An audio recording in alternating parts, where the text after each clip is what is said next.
Hello student. आज मैं NIS Hindi 201 अप्रैल 2022 के प्रश्न पत्र को हल करूंगा। कुल मार्क्स 100 और पासिंग मार्क्स 30 है। समय 3 घंटे। सभी प्रश्न अनिवार्य हैं। पिछले वर्ष के हल किए गए प्रश्न पत्र का लिंक डिस्क्रिप्शन में दिया हुआ है। 1. निम्नलिखित प्रश्नों के उत्तर के रूप में दिए गए विकल्पों में से सर्वाधिक उपयुक्त विकल्प छांटकर अपनी उत्तर पुस्तिका में लिखिए। कबीर के अनुसार सयानो काम का अर्थ है। बी. समझदारी का काम। ख. बूढ़ी पृथ्वी का दुख कविता में मौन समाधि लिए कौन बैठा है। सी. पहाड़। ग. आह्वान कविता मूल रूप से इस पुस्तक से ली गई है। ए. भारत भारती। घ. इसे जगाओ कविता में कवि ने मनुष्य को क्या बने रहने का संदेश दिया है। डी. जागरूक। अंगा. आज़ादी को जीवित रखने के लिए परम आवश्यक है। बी. श्रम। 2. निम्नलिखित प्रश्नों के उत्तर 15 से 20 शब्दों में लिखिए। क. चंद्रग्रहण से लौटती बेर कविता के आधार पर बताइए कि कवि को चने को देखकर क्या लगा। यह छोटे से कद का बित्ते भर का चना अपने सिर पर गुलाबी पगड़ी बांधे सजे संवरे दूल्हे सा खड़ा है। ख. प्रकृति की गतिविधियां अटल हैं। बीती विभावरी रिजागरी कविता के आधार पर स्पष्ट कीजिए। सुबह होते ही तारे आकाश में डूबने लगते हैं, पक्षियां चहचहाने लगती हैं, पवन भी धीरे धीरे बहती है, लताओं में पुष्पों की रसयुक्तता होती है। ग. उनको प्रणाम कविता के कवि और समाज की सोच में क्या अंतर है। कवि उन्हें प्रणाम करते हैं जो ईमानदारी से प्रयत्न के बाद भी सफल नहीं होते। समाज ऐसे व्यक्ति का सम्मान करता है जो अपने लक्ष्य में सफल होता है। घ. आह्वान कविता में कवि ने देशवासियों का उद्बोधन करते हुए क्या उदाहरण दिया है। सामने रखा निवाला भी अपने आप मुंह में नहीं जाता, उसके लिए भी प्रयास करना पड़ता है, हाथ बढ़ाकर उसे उठाना होता है। अंग. अभ्यास करने से मूर्ख व्यक्ति भी विद्वान हो जाता है। कवि वृंद ने इसे कैसे स्पष्ट किया है। रस्सी के नीचे ऊपर जाने आने से कुएं की सील पर भी निशान पड़ जाते हैं। इसी प्रकार मूर्ख व्यक्ति भी बार बार प्रयास करने से विद्वान हो जाता है। च. आज़ादी का अर्थ आपके विचार में क्या हो सकता है, स्पष्ट कीजिए। आज़ादी जीवन की अनिवार्यताओं से है। आज़ादी अधिकारों को भोगना नहीं बल्कि समाज और देश के प्रति कर्तव्य निभाना भी है। 3. निम्नलिखित काव्यांश किस पाठ से लिया गया है। इसके कवि के नाम का उल्लेख करते हुए काव्यांश का काव्य सौंदर्य स्पष्ट कीजिए। जिनकी सेवाएं अतुलनीय पर विज्ञापन से रहे दूर, प्रतिकूल परिस्थिति ने जिनके कर दिए मनोरथ चूर चूर। प्रस्तुत पंक्ति उनको प्रणाम कविता से लिया गया है। इसके कवि नागार्जुन हैं। काव्य सौंदर्य. कवि ऐसे लोगों को आदर के साथ प्रणाम करता है जो बहुत काम करने पर भी आत्म प्रचार से दूर रहते हैं। राष्ट्र के निर्माण में इनकी सेवाओं का महत्वपूर्ण योगदान है। कार्य करते हुए ऐसी परिस्थितियां भी आती हैं कि किसी के सपने चूर चूर हो जाएं, लेकिन इससे सपनों का महत्व कम नहीं हो जाता। संस्कृतिनिष्ठ शब्दावली मनोरथ तत्सम शब्द चूर चूर पुनरुक्ति प्रकाश अलंकार। अथवा खैर खून खांसी खुशी वैर प्रीति मदपान रहीमन दावे ना दबे जानत सकल जहान। प्रस्तुत पंक्ति दोहे पाठ से लिया गया है। इसके कवि रहीम हैं। काव्य सौंदर्य. इसमें 7 चीज़ों या बातों का उल्लेख है। ये सातों खैर खून खांसी खुशी वैर प्रीति मदपान दबाने से नहीं दबते, यानी उभर ही आते हैं, अर्थात प्रेम और शत्रुता के भाव छिपाए नहीं जा सकते। खैर खेर खून खांसी खुशी अनुप्रास अलंकार जानत सकल जहान दैनिक भाषा। 4. निम्नलिखित प्रश्नों में से किन्हीं 3 के उत्तर लगभग 25-25 शब्दों में लिखिए। क. चंद्रग्रहण से लौटती बेर कविता में किसी प्राकृतिक दृश्य को अपने शब्दों में चित्रित कीजिए। खेत में चना अलसी सरसों प्रेम से ओत-प्रोत हैं। गांव की पृष्ठभूमि प्यार से उर्वर है। यहाँ एक दूसरे का हो जाने की तमन्ना है। परस्पर प्रेम सौहार्द और स्नेह है। बगुला भक्तों का जिक्र है जो अवसर दृश्य मिलते ही दूसरों की जान तक ले लेते हैं। ख. इसे जगाओ कविता के आधार पर सपने देखना और सपनों में खोना में अंतर स्पष्ट कीजिए। सपने देखना आदमी की जिंदगी का महत्वपूर्ण अंग है। हम भविष्य के सपने बुनते हैं और सपनों को साकार करने के लिए प्रयत्न भी करते हैं। सपनों में खोना केवल कल्पना में डूबे रहना, जीवन में निष्क्रिय होना, वह सपने के सच को पाने के लिए प्रयास करने का समय खो देता है। ग बूढ़ी पृथ्वी का दुख कविता के आधार पर बताइए कि पेड़ क्या सपने देखते हैं। पेड़ के सपने बड़े भयानक हैं। उनके सपनों में चमकती हुई कुल्हाड़ियाँ पेड़ों को काटने के लिए तत्पर हैं और पेड़ इन कुल्हाड़ियों के डर से चीख रहे हैं। वे भी बचाव के लिए पुकारते हैं। घ बीती विभावरी जागरी कविता में कवि को क्यों लगता है कि सबको जाग जाना चाहिए। देश में अंग्रेजों का शासन था, आज़ादी के लिए संघर्ष चल रहा था। कवि कहते हैं कि सबको निद्रा त्याग कर स्वतंत्रता प्राप्ति के लिए संघर्ष करना चाहिए। 5 निम्नलिखित प्रश्न का उत्तर लगभग 50 शब्दों में लिखिए। बूढ़ी पृथ्वी का दुख कविता में कवित्री ने पिछवाड़े शब्द का प्रयोग किस विशेष उद्देश्य से किया है, स्पष्ट कीजिए। मनुष्य विकास के बड़े बड़े दावे करता है, अपनी उपलब्धियां गिनाता है, जो सुविधाएं उसने प्राप्त की हैं उनको बढ़ा चढ़ा कर दिखाता है, लेकिन दिखना एक बात है और होना कुछ और। विकास कार्यों से फैलने वाली गंदगी अर्थात प्रदूषण की आलोचना की गई है। प्रदूषित हवा गंभीर रोगों का कारण बनती है। हवा को प्रदूषित होने से बचाने का आग्रह है। अथवा कबीर के अनुसार निंदक को अपने पास रखने से आत्मबोध जैसे जीवन कौशल को उभारा जा सकता है। क्या आप इस बात से सहमत हैं? अपने विचार प्रस्तुत कीजिए। आदमी को अपनी कमियां, कमजोरियां, बुराइयां खुद दिखाई नहीं देती। निंदा से हमें अपनी कमियों का पता चलता है और हम उन्हें दूर कर लेते हैं। इसलिए निंदा करने वाले को अपने साथ रखना चाहिए। 6 निम्नलिखित प्रश्नों के उत्तर के रूप में दिए गए विकल्पों में से सर्वाधिक उपयुक्त विकल्प छांटकर अपनी उत्तर पुस्तिका में लिखिए। क मोहल्ले की किसी औरत की कौन सी बात निर्मला को जच गई। बी बहादुर से अपनी रोटी खुद बना लेने को कहें। ख रॉबर्ट्स नर्सिंग होम में के आधार पर बताइए कि सूखी मानवता के लिए किनका योगदान अविस्मरणीय है। बी महिलाओं का। ग सूखी राजकुमार कहानी के अनुसार हमें श्रेष्ठ मनुष्य कौन बनाता है। डी आंतरिक सौंदर्य। घ अखबार की दुनिया पाठ के आधार पर बताइए कि समाचारों की छटनी कौन करता है। सी प्रमुख संवाददाता। अंगा अपना पराया पाठ के अनुसार हम रोगाणुओं के विष को किसके माध्यम से शरीर में पहुंचा सकते हैं। ए टीकों के माध्यम से। च औपचारिक पत्रों की विशेषता होती है। बी संक्षिप्तता। 7 निम्नलिखित प्रश्नों के उत्तर 15 से 20 शब्दों में दीजिए। क विचारात्मक निबंधों की 2 विशेषताएं लिखिए। चिंतन मनन की अधिक आवश्यकता होती है। बुद्धि तत्व प्रधान होता है। व्यक्तिगत, सामाजिक या राजनैतिक समस्या पर लिखे जाते हैं। ख एक बूढ़े व्यक्ति ने मनुष्य को सुख कैसे मिलेगा प्रश्न का क्या जवाब दिया। नाखून क्यों बढ़ते हैं, पाठ के आधार पर बताइए। बाहर नहीं भीतर की ओर देखो। हिंसा को मन से दूर करो। मिथ्या को हटाओ। क्रोध और द्वेष को दूर करो। लोक के लिए कष्ट सहो। आराम की बात मत सोचो। प्रेम की बात सोचो। आत्मतोषण और काम की बात सोचो। ग टके शेर भाजी टके शेर खाजा में निहित व्यंग्यार्थार्थ को स्पष्ट कीजिए। चौपट राजा के शासन में सब कुछ टके शेर है, अर्थात गुणी और गुणहीन का एक ही मोल है। सबके साथ एक जैसा व्यवहार किया जाता है। गुणों और मूल्यों की कोई कदर नहीं है। घ गिल्लू को देखकर सब विस्मित क्यों होने लगे। उसके स्निग्ध रोएं, झब्बेदार पूंछ और चंचल चमकीली आंखें सबको विस्मित करने लगीं। अंगा प्राचीन काल में भारतीय नारियों की क्या दशा थी। भारत की कुछ बहादुर बेटियों के नामों का उल्लेख कीजिए। प्राचीन काल में नारी समाज की सम्माननीय सदस्य थीं। वे पुरुष के बराबर बैठती रही हैं। समाज के निर्माण कार्यों में अपना योगदान देती रही हैं। कल्पना चावला, सरोजिनी नायडू।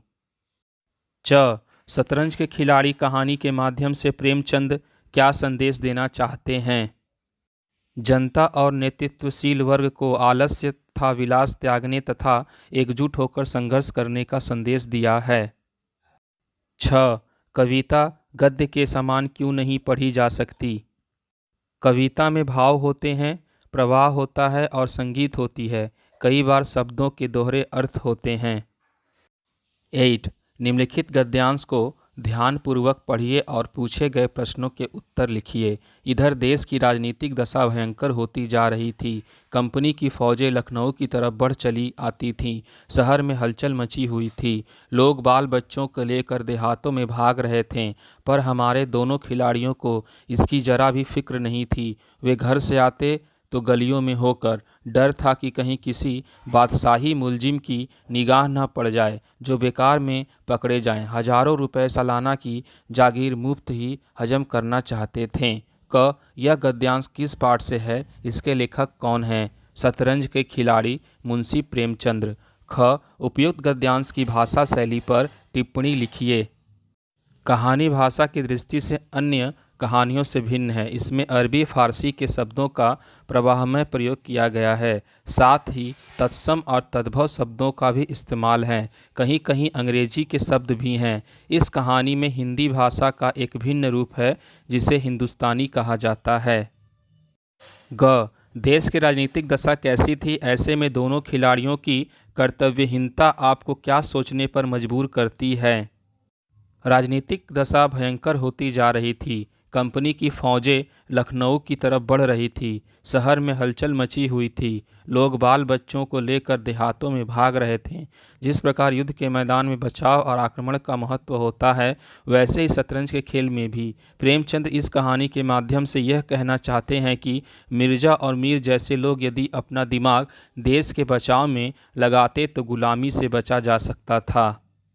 अथवा मेरा मन पूछता है किस ओर मनुष्य किस ओर बढ़ रहा है, पशुता की ओर या मनुष्यता की ओर, अस्त्र बढ़ाने की ओर या अस्त्र काटने की ओर। मेरी निर्बोध बालिका ने मानो मनुष्य जाति से ही प्रश्न किया है। जानते हो नाखून क्यों बढ़ते हैं? यह हमारी पशुता के अवशेष हैं। मैं भी पूछता हूँ, जानते हो ये अस्त्र शस्त्र क्यों बढ़ रहे हैं? ये हमारी पशुता की निशानी है।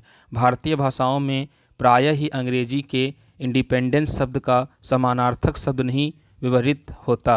15 अगस्त को जब अंग्रेजी भाषा के पत्र इंडिपेंडेंस की घोषणा कर रहे थे, देसी भाषा के पत्र स्वाधीनता दिवस की चर्चा कर रहे थे। क. यह गद्यांश किस पाठ से है? इसके लेखक कौन हैं? नाखून क्यों बढ़ते हैं? हजारी प्रसाद द्विवेदी। ख. उपयुक्त गद्यांश की भाषा शैली पर टिप्पणी लिखिए। द्विवेदी जी की भाषा में तत्सम शब्दों की प्रधानता मिलती है। दूसरी ओर आम बोलचाल के शब्दों के प्रयोग से उन्होंने विषय को सरल, सहज एवं स्पष्ट बना दिया है। उसी तरह उनकी भाषा में मुहावरों और लोकोक्तियों के भी सुंदर प्रयोग हुए हैं। लेखक निबंध में अनेक स्थानों पर छोटे छोटे प्रश्न पूछकर हमारी जिज्ञासा और उत्सुकता को निरंतर बनाए रखता है। ग. लेखक के अनुसार मनुष्य किस ओर जा रहा है? मनुष्य पशुता की ओर बढ़ रहा है। उसमें अस्त्र शस्त्र को बढ़ाने की प्रवृत्ति अधिक बढ़ती जा रही है। 9. निम्नलिखित प्रश्नों में से किन्हीं 4 के उत्तर लगभग 20-20 शब्दों में लिखिए। क. बहादुर के चले जाने पर किन्हें अपनी गलतियों का एहसास सबसे अधिक होता है और क्यों? किशोर और निर्मला को। यदि वे बहादुर को नहीं मारते तो वह कभी नहीं भागता। ख. आपके अनुसार गिल्लू को लेखिका ने क्यों अपवाद बताया है? गिल्लू मेज पर पहुंच जाता, बैठकर थाली में से एक एक चावल उठाकर बड़ी सफाई से खाता रहता। अन्य पशु पक्षियों ने ऐसे करने की हिम्मत नहीं की। ग. लेखक रॉबर्ट्स नर्सिंग होम में क्यों गया? वह जाना उनके लिए यादगार क्यों बन गया? लेखक अपने किसी परिचित के घर अतिथि बनकर गया था, परंतु वहां से उनकी अतिथ्यता अचानक रोग की लपेट में आ गई और उन्हें इंदौर के रॉबर्ट नर्सिंग होम में लाना पड़ा। यहीं पर उसने पहली बार मदर टेरेसा और क्रिस हेल्ड को देखा। इन दोनों के कार्य तथा रोगियों के प्रति इनके आत्मीयता और सेवा भावना से बहुत प्रभावित हुआ। घ. आज के समय में सार लेखन की क्या उपयोगिता है? जीवन में व्यवस्था के कारण हमारे पास समय का अभाव, सामग्री को विस्तार से नहीं पढ़ पाते। कम शब्दों में मूल को समझना समय का सदुपयोग। अंगा, जीवाणुओं से बचने के लिए क्या किया जाना चाहिए? अपना पराया पाठ के आधार पर समझाइए। हमें साफ पानी पीना चाहिए। भोजन में खाई जाने वाली कच्ची वस्तुओं को अच्छी तरह से साफ पानी से धोना चाहिए। अगर हो सके तो उबालना चाहिए। अधिकांश जीवाणु तेज ताप को सह नहीं पाते। 10. निम्नलिखित प्रश्नों में से किन्हीं तीन के उत्तर लगभग 40 से 50 शब्दों में लिखिए। क. भारतेंदु ने अंधेर नगरी नाटक के माध्यम से अपने समय की शासन व्यवस्था पर करारा व्यंग्य किया है। क्या आप इस बात से सहमत हैं? स्पष्ट कीजिए। अंधेर नगरी एक व्यंग्य नाटक है जिसमें शासन व्यवस्था की विसंगतियों का उद्घाटन किया गया है।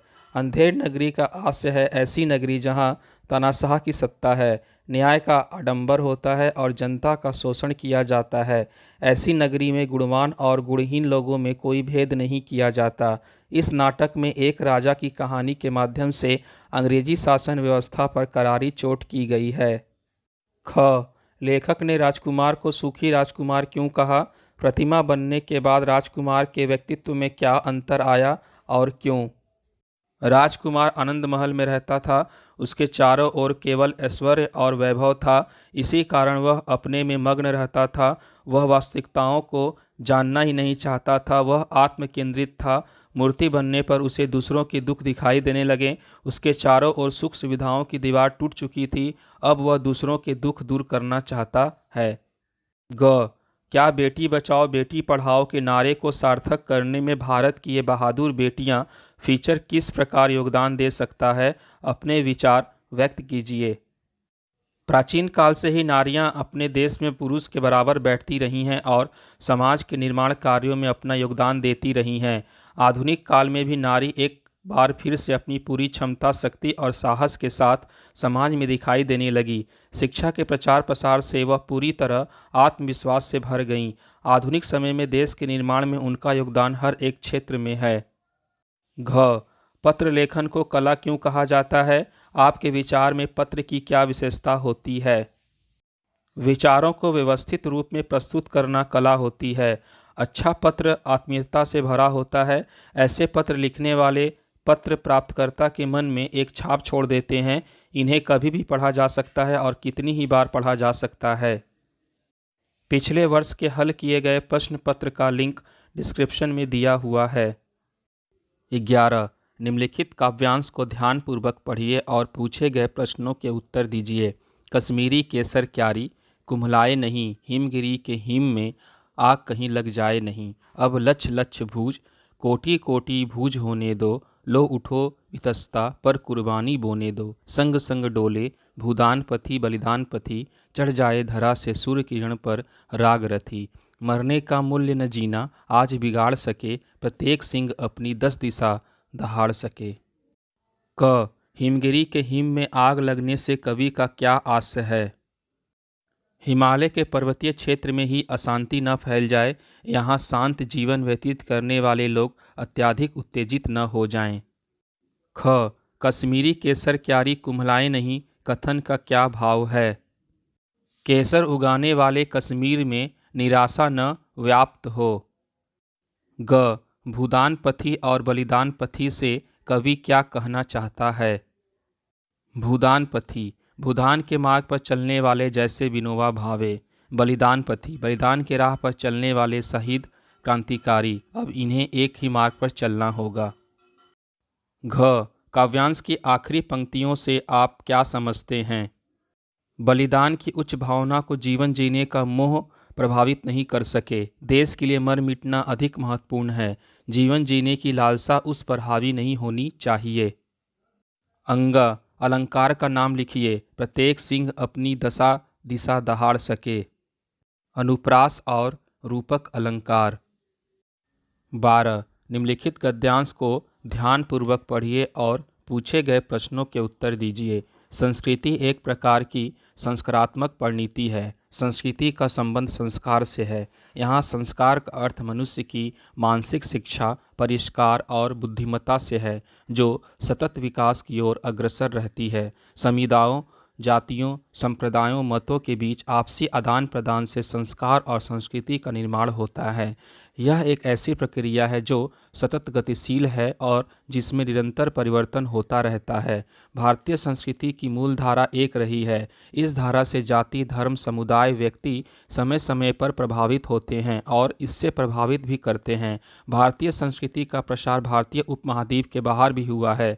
इस संस्कृति ने बाहर से आने वाली परंपराओं और प्रवृत्तियों को भी आत्मसात किया है। भारतीय संस्कृति की मुख्य धारा किसी भी सांस्कृतिक धारा को छोटा नहीं समझती, न ही किसी धारा को नज़रअंदाज कर आगे बढ़ जाती है। सत्य की खोज भारतीय संस्कृति का निरंतर चलने वाला प्रयास रहा है। ग्रहण करना इस संस्कृति की विशेषता रही है। क संस्कृति के संदर्भ में संस्कार का क्या आशय है?